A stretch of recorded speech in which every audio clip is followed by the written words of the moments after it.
Dear students, hoping good of you and your family.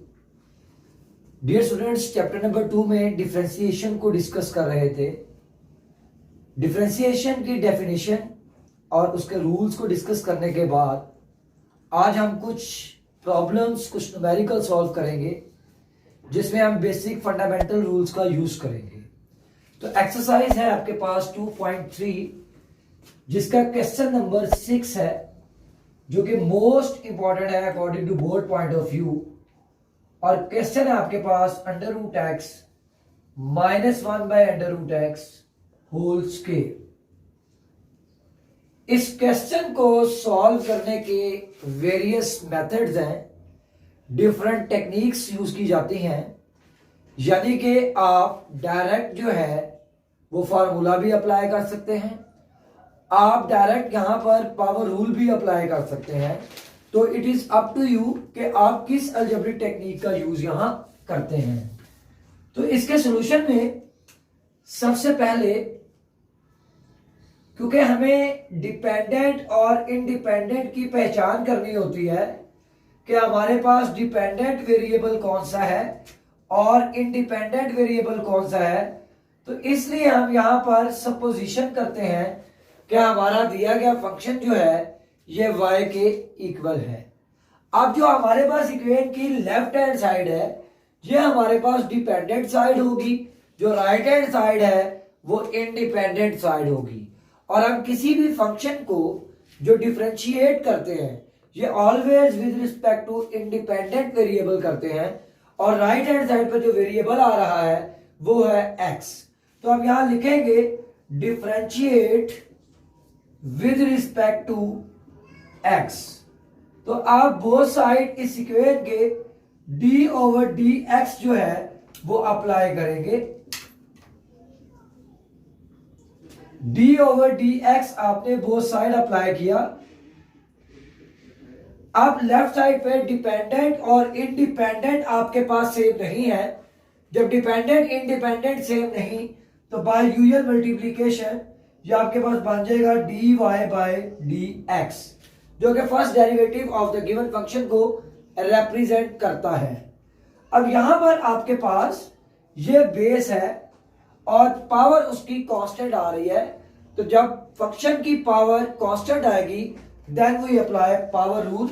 तो सबसे पहले आप पावर लिखेंगे, अपना फंक्शन लिखेंगे जो भी आपका फंक्शन है, power as it is. Power में से हमेशा यूनिटी का डिफरेंस, और जो आपके पास बेस है इस बेस का डेरिवेटिव जो है वो दोबारा किया जाएगा. अब यहां पर बेटा नेक्स्ट हमारी सिंप्लीफिकेशन है, और सिंप्लीफिकेशन किस तरह से होगी. आपके पास लेफ्ट साइड पर आ रहा है dy/dx equals to 2 into under root x -1 by under root x whole square. Next आपके पास डिफरेंस रूल आता है, और इस डिफरेंस रूल में दो टर्म्स का डिफरेंस आ रहा है. तो हर टर्म के ऊपर आप डेरिवेटिव का साइन जो है वो सेपरेट अप्लाई करेंगे. तो d/dx into under root x minus d/dx into 1 by under root x. तो आपने दोनों टर्म्स के ऊपर जो है बाय सब्ट्रैक्ट रूल डेरिवेटिव का साइन सेपरेट अप्लाई कर दिया. अब नेक्स्ट कि आपके पास ये 2 - 1 का आंसर जो है ये 1 आएगा. आप 1 लिखे ना लिखे कोई भी फर्क नहीं पड़ता. तो अंडर रूट एक्स का जो डेरिवेटिव होता है बाय पावर रूल ये होता है 1/2 अंडर रूट एक्स. अब 1/√x का जो डेरिवेटिव है आपके पास बाय पावर रूल -1/2 x की पावर 3/2 होता है. आप मजीद इसको सिंप्लीफाई करेंगे तो 1/2 under root x minus minus plus और 2 इंटू एक्स की पावर 3/2. तो इस तरह से आपने दिए गए फंक्शन का जो है वो डेरिवेटिव फाइंड आउट कर लिया. अब आप सोच रहे होंगे कि अंडर रूट एक्स का डेरिवेटिव 1/2 अंडर रूट एक्स कैसे होता है, और 1 बाय अंडर रूट एक्स का डेरिवेटिव -1/2 एक्स की पावर 3/2 किस तरह से होता है। तो ये अभी हम इसको सिंप्लीफाई कर लेते हैं। आप गौर से देखिएगा कि जो अंडर रूट आ रहा है ये सिर्फ और सिर्फ एक्स के ऊपर आ रहा है, लिहाजा हम अंडर रूट की वैल्यू हम जानते हैं कि अंडर रूट की वैल्यू हमारे पास क्या है 1/2। फंक्शन की पावर जो आ रही है ये कांस्टेंट है। जब फंक्शन की पावर कांस्टेंट आए then we apply power rule. तो सबसे पहले पावर, फंक्शन, पावर, पावर में से एक कम और बेस का डेरिवेटिव दोबारा लिया जाता है और बेस है आपके पास x। आप इसको सिंप्लीफाई करेंगे तो ये बन जाएगा -1/2। Dependent independent same, answer 1। तो नेगेटिव इंडेक्स है, नीचे अगर आपके पास पॉजिटिव इंडेक्स बन जाएगा और आप क्योंकि x के ऊपर 1/2 आ रहा है लिहाजा आप जो अंडर रूट लेंगे वो x के ऊपर लेंगे। तो इस तरह से x की पावर 1/2 हो उसका डेरिवेटिव 1/2 अंडर रूट x। अगर अंडर रूट x का डेरिवेटिव होगा तो वो भी 1/2 अंडर रूट x होगा। तो यहां पर अंडर रूट x डिनोमिनेटर में लिखा हुआ है, जब आप न्यूमिनेटर में शिफ्ट करेंगे तो x की पावर -1/2 होगी। तो आप दोबारा से पावर रूल लगाएंगे तो आपके पास 1/अंडर x का जो डेरिवेटिव आएगा वो -1/2 x की पावर 3/2 आएगा। क्वेश्चन नंबर 6 को डिस्कस करने के बाद क्वेश्चन नंबर 8 शॉर्ट क्वेश्चन के रिस्पेक्ट मोस्ट इंपॉर्टेंट क्वेश्चन है। क्वेश्चन नंबर 8 आपके सामने है x² + 1 whole square divided by x² - 1। आपके पास यहाँ डिपेंडेंट और इंडिपेंडेंट वेरिएबल नहीं है, तो डिपेंडेंट और इंडिपेंडेंट वेरिएबल को बनाने के लिए आप सबसे पहले जो काम करेंगे, दिए गए क्वेश्चन को आप हमेशा y के इक्वल या f(x) के इक्वल जो है वो लेट करेंगे। हमारे पास राइट हैंड साइड पर जो वेरिएबल आ रहा है वो है x और x आपके पास इंडिपेंडेंट वेरिएबल है, तो आप डिफरेंशिएट करेंगे with respect to x on both sides. तो विद रिस्पेक्ट टू x आप डिफरेंशिएट कर रहे हैं तो d/dx आप बोथ साइड जो है वो अप्लाई करेंगे। तो ये x² + 1 whole square divided by x² - 1, ये आपके पास फंक्शन एज इट इज। अब डिपेंडेंट और इंडिपेंडेंट वेरिएबल आपके पास सेम नहीं है, तो बाय यूजुअल मल्टीप्लीकेशन ये आपके पास बन जाएगा dy/dx। दो फंक्शंस कोशेंट की फॉर्म में है, दो फंक्शंस डिवीजन की फॉर्म में है।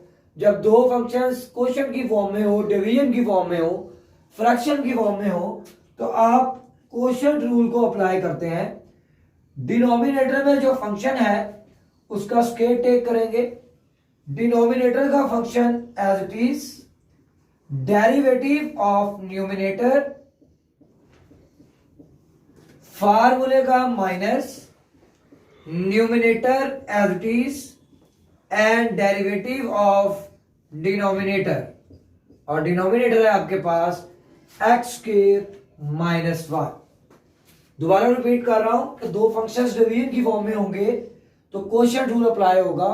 डिनोमिनेटर का square, denominator as it is, derivative of numerator, फार्मूले का minus numerator as it is and derivative of denominator. अब यहां पर ये x² - 1 एज इट इज आएगा क्योंकि इसके साथ डेरिवेटिव का साइन नहीं है, तो इस x² - 1 को मैंने एज इट इज लिखा। अब यहां पर आपके पास जो डेरिवेटिव आ रहा है वो इस फंक्शन का आ रहा है x² + 1 होल स्क्वायर का। इसमें जो आपके पास बेस है वो है x² + 1। अब फंक्शन की पावर आपके पास कांस्टेंट आ रही है, then we apply power rule.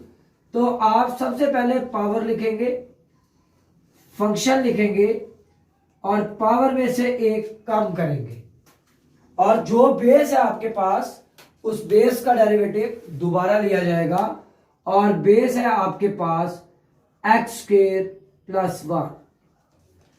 Next minus x² + 1 whole square as it is, और आपने डेरिवेटिव करना है किसका, x² - 1।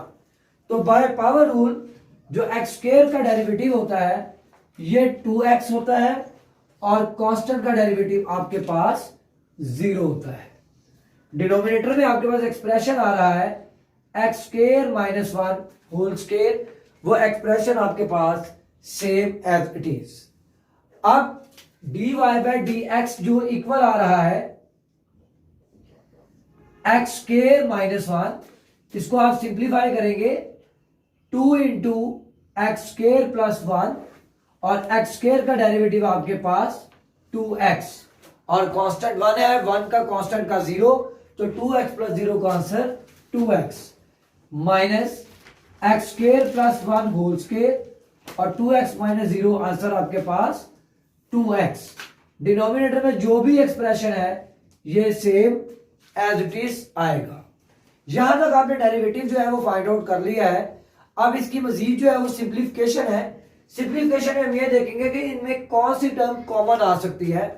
लिहाजा 2x आपके पास इस फंक्शन में भी आ रहा है और इस टर्म में भी आपके पास 2x आ रहा है, तो लिहाजा एक तो ये हुआ कि आपके पास जो एक्सप्रेशन कॉमन आ रहा है वो 2x है और यहां पर x square plus 1 just 1 time आ रहा है, या एक्स स्क्वायर प्लस 1 2 टाइम्स आ रहा है, तो आप एक्स स्क्वायर प्लस 1 जो 1 टाइम आ रहा है इसे यहां से कॉमन ले लेंगे रिमेनिंग एक्सप्रेशन में, क्योंकि 2x कॉमन चला गया, एक्स स्क्वायर प्लस 1 कॉमन चला गया, रिमेनिंग आपके पास रह गया 2 और ये x square minus 1 same as it is minus same as it is. X square plus 1 just आपके पास 2 टाइम्स आ रहा था तो आपने 1 टाइम कॉमन लिया तो आपके पास 1 टाइम रह गया। डिवीजन में आपके पास x square minus 1 whole square same as it is. Next आपके पास सिंप्लीफिकेशन है 2x into x square plus 1, आप 2 को अंदर मल्टीप्लाई कर दें 2x square minus 2 minus x square minus 1। Denominator में जो भी फैक्टर आ रहा है ये सेम एज इट इज, तो 2x into x square plus 1 same as it is.